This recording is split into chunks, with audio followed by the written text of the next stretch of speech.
Johnny combed his hair and parted it to perfection. He thumbed his way through the array of suits that were hanging on the wardrobe. Laid out on the bed were his white starched shirt and his elegant bow tie and a new pair of socks still sporting the label. He picked a striped suit, brushing it down and draping it across the back of the chair. Downstairs, a radio played and the sound from the neighbourhood below had an odd, otherworldly ring to it. The disembodied voices of children playing Queenie I.O. on the footpath and the roar and rumble of a few teenagers working on a crock of a car, revving the engine and banging doors. He turned the alarm clock around to check the time, and as he dressed, he went through the pattern that the rest of the day would take. First off, a stroll along the quay, right? Dropping off a pair of mended brogues on the way. Then a feed in the small hotel, followed by a few drinks at the bar there. And after that, into the Shamrock for a bit of his Christmas Day with Paddy and the boys. Johnny was dressed now, all barring his shoes, which still needed a bit of a rub. He toddled downstairs with them and rummaged in the cardboard box under the sink for a brush, polish and an old rag. The Green Grass of Home was on the radio, and Johnny caught himself unconsciously moving to the beat of the song. When the shoes were shining, he slipped them on, went back upstairs again to fetch a clean handkerchief from the small drawer beside the bed and to splash on some aftershave. He gave himself to once over in the wardrobe mirror, turning sideways to flick a speck of dandruff from his shoulder. Downstairs, he turned off the radio, checked the back door, took his keys from the nail, scooped up whatever loose change was on the table, and headed down the hall, doubling back for the parcel of mended shoes that he'd forgotten. Oh, it's good to touch the green grass, he twittered as he blessed himself going out the door. And when he was gone, the empty place, as if missing him, sighed and creaked and groaned. The cistern grumbled, the pictures frowned, the tap in the kitchen dripped, and the various clocks ticked and tocked throughout the house, as the rest of the furniture sulked in the shadows and hid from the waning light. It was a fine fresh day outside with a healthy nip in the air as Johnny ambled down the street, smiling at this one, calling across the road to that one, and all the while still whistling his own ornate version of the Green Grass of Home. Now here must be stated that Johnny had one of those happy walks. It could brighten up the dreariest of day. It had rhythm, style, panache. It very nearly had a melody. But of course, like most happy things, it was laced with sadness. And sometimes after Johnny said hello to you and gone on by, you felt something stirring inside you. Some strange, tender yearning. Like you wanted to cry or something. And try as you might, you'd never know why.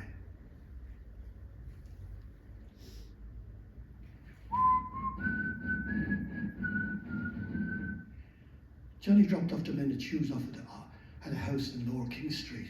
Before he knew he was on the quay, mingling with all the other lovely living things, blending into the picture so perfectly. His walk became just another motion. His whistle was merely another sound. And soon he was just a speck, a stain, a painter's dab, you might say, on the sad, serrated soul of the universe. And if you look at it like that, then I suppose what difference could it possibly make to anyone that this just happened to be his last sweet day under heaven?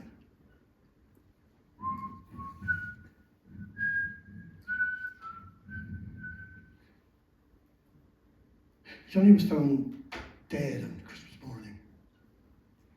He suffocated in his sleep. Joe Crofton said that he probably felt sick in the night and couldn't get himself up out of the bed. I kept thinking about the impressive pile of money that Johnny had left behind on the counter. I had scooped it up and dropped it into a handled jug, thinking how delighted Johnny would be when he came into the bar on St. Stephen's Day to discover that he had an unexpected nest egg stashed away. We buried him on a cold, bleak day. The funeral procession stopped for a few minutes outside the shoebox. And as we moved along, the burning question seemed to be what was going to become of Johnny's shoe shop now that Johnny was gone. Some old man behind us, who seemed to know all the ins and outs of the matter, informed us that the place was actually belonged to Ned's stand, that Johnny was only renting the building from him. Hickey told us that He had heard that Ned Stan intended to set his big fat waster of a son up in business there, and everyone seemed to agree that Ned Stan's son was not only a big waster going around. As the funeral trickled down onto the quay, the fishermen stopped working, took off their hats and caps and blessed themselves, and some of them falling in alongside of us. Behind them, useless islands seemed to sink downhearted into the sea. And as we crossed the bridge, I glanced back for one last look at the shamrock. My mother was upstairs in the lounge looking out at the funeral, and there was a few distant figures huddled together under the canopy of the small hotel. And before I knew it, the whole thing was over. We were trudging down the stony aisles to the cemetery, breaking up into various groups to discuss the plan. Men working in working clothes made their way towards the gate to grab their lifts back into town. They would head for the nearest pub for a quick one before dashing red-faced back to work. I dawdled down the avenue, reading the many tombstones that I passed. Delaney, Dempsey, Whelan, and all the other Wexford men and women who had been laid to rest here. Some of their graves were majestic, with big ornate tombstones and winged angels and white urns for flowers and black and white fancy stones that sparkled like jewels. Other graves looked sad and neglected, with no tombstone at all, just a rusty old cross to mark the spot. I was feeling kind of mixed up, to tell you the truth. Sad, angry, confused. Take your pick. Well, I had been at funerals before, of course, but this was different. Johnny had come into my life a stranger. I was not compelled to love him or feel sorry at his death. He had earned my love. He had wooed and won my respect, the same as Mickey Fury had done all those years ago. And now the terrible finality of it all was brought home to me. Mickey Fury would not be coming back. He would not turn up out of the blue someday, bronzed and bearded. He did not swim ashore to some primitive island when his ship went down off the coast of Galatz. Hey, son, do you want a lift? Someone called out to me. Oh, thanks very much, yes, I said, and I hurried over to his car. In the back there, the driver said, getting out his side to let me in. Well, have you room? I wondered, looking in at the other men who crowded together in the car. Oh, I dare say we'll squeeze you in all right. So you're not that big or anything, the driver said, ushering me into the car. Oh, yeah, young wolf, the oily man said as I climbed in beside him. All right, I said, and I acknowledged the rest of the men.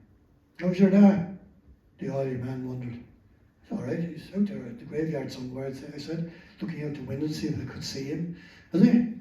I never laid eyes on him. All over bar the shouting, no lads, the driver said, banging his door shut and starting up his car. It's a great old turnout all the same. Oh yeah, the oily man agreed. Johnny was a grand fella, and everyone agreed that Johnny was a grand fella. The avenue to the cemetery was chock-a-block with people and cars all trying to get out. Victor was there, beckoning our car out with one hand and controlling the crowd with another. Oh man, Victor, no bother to you, boy. The driver shouted out the open window as we passed. What would we do without him, lads, huh? Oh, Victor, harness out, poor old devil too, the oily man said as we drove out onto the road. Where's everyone getting out now? The driver wanted to know as we drove past Cat Strand. Drop us off at the end of the bridge anyway, the oily man said, meaning himself and the other man and the coy chap in the front. We had to get back to work, back to the grind. Some of us have work to go, you know. All right, Tony? That's right, Tony, the coy chap in the front said. You're not going for a pint, no? The driver wondered. Oh, we are not. This is our second funeral this week, senior man. A queer fella had nearly had a heart attack when we told him we were going to another one this morning. Where are you working anyway, lads? Over in Halligan's there. The garage, yeah. Halligan. Hooligan, we call him. Jeez, you awful looking sketch altogether. I think the driver was saying as the bridge came into view. Ah, yeah, said the oily man. And his brother is worse. Big mad looking eyes and hairy eyebrows on him. You know him? Oh, yes, I do, said the driver. You wouldn't want to bump into that on a dark night. He's fighting the shite out of you, that's all. Do not feed while performing, huh? Oh, stop. Every hair on his back is rank poison. You only two of the kind of captivity, said Tony in the front, already at the gills, shyly drawled. Good man, Tony, the oily man said. And on it went like that until we pulled in at the end of the bridge and it began to rain. Little needles of rain that drummed on the roof and trickled down the windscreen. Here's the rain, the driver said, turning on the wipers. Yeah, Even the angels were crying, lads, the oily man declared as he clambered out of the car. Don't walk too hard now, boys. And give my regards to the missing link. Sure, I might as well get out here as well, I said. What? Sure, I'm going to the Shamrock. Shamrock is closed this morning, I told him. Well, where's all the boys going then? You're down now. Small hotel, I think, I said. Oh, I let you out here, so I'm not mad about that place. The queer old snobby clique gets in there. Tell your dad I'll see him during the week. Right, I promised, even though I didn't know the man from Adam. And then I took myself up to queue into the bar of the small hotel where George, the barman, wondered with a glance what I was drinking. I ordered a pint of ale and sat up at the bar beside 40 Winks, who signalled to George that he'd pay for it. Thanks to me, I said as I waited. You're welcome, Davy, a broken-hearted looking 40 Winks replied. In a fair funeral, George said when he served me. Yeah, were you out there? Oh, I only went as far as the end of the bridge, that's all, George said. We even waited here this morning, so I had to get back. Fairly big do this too. Oh, yeah, we kept going, so I here's the boss now, said George. My father came stomping in and cheerfully, my father came in stomping and cheerful as nothing was up. But his eyes were moist with sadness. He called for a drink for the house, plunking himself down beside Joe Crofton and peeling off a 20 spot from a wad of notes. Here you are, young fellow, said George, get that into you, planting my second pint up in front of me. Oh, don't leave Junior out anyway, my father bellowed across the bar, and everybody laughed with relief. And put hairs on your chest, Evie, 40 Winks commented sadly as he rose and nipped into the toilet.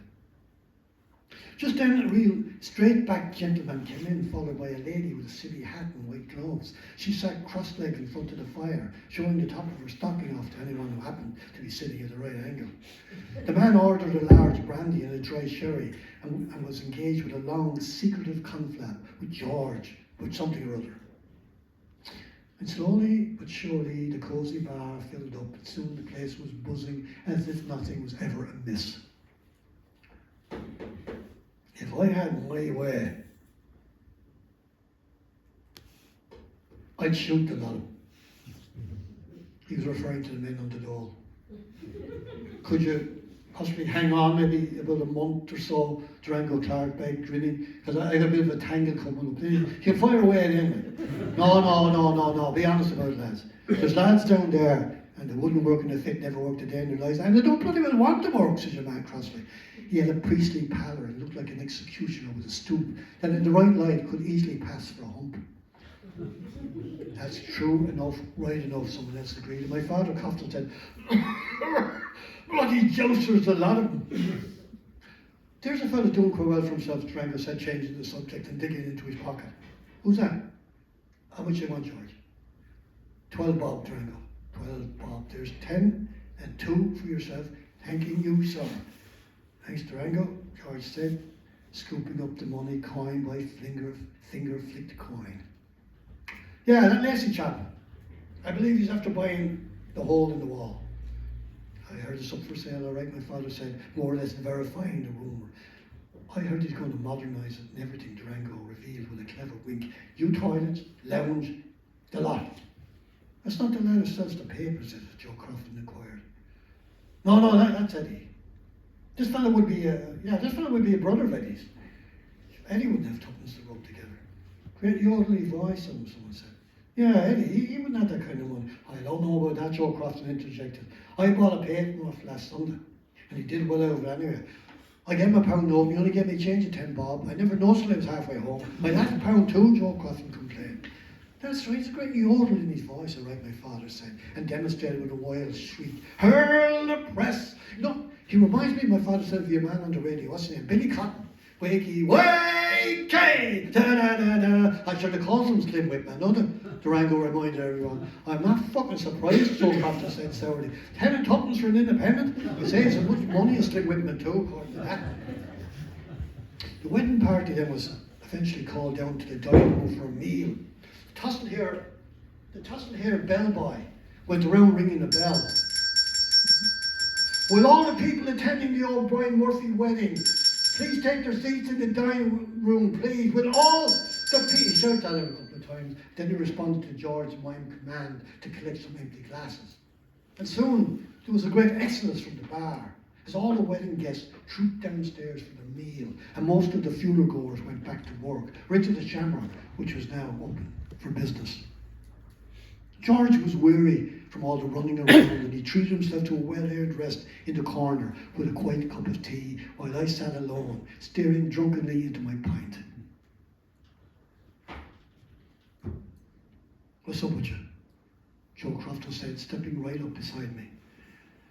And I looked up at him, and I knew that he knew, and I told him so. I told him that with the money in the jug and not knowing what to do with it, and I said that some of his so-called friends should have stopped him, I said. Somebody should have asked him what was up.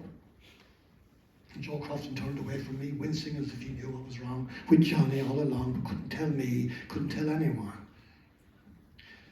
"It's not a drink here, George," he said. I waved him away, indicating I had enough.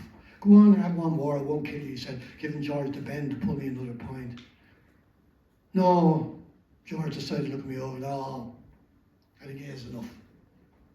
Joe Crofton pressed no further with it, ordered another drink for himself and 40 winks, and then turned to me with merciful eyes. "Look," he said, "take whatever money was in that jug and get yourself a few strings for your guitar or something," he said. "Or if you don't want to do that, go up to the chapel and buy a couple of mass cards or something."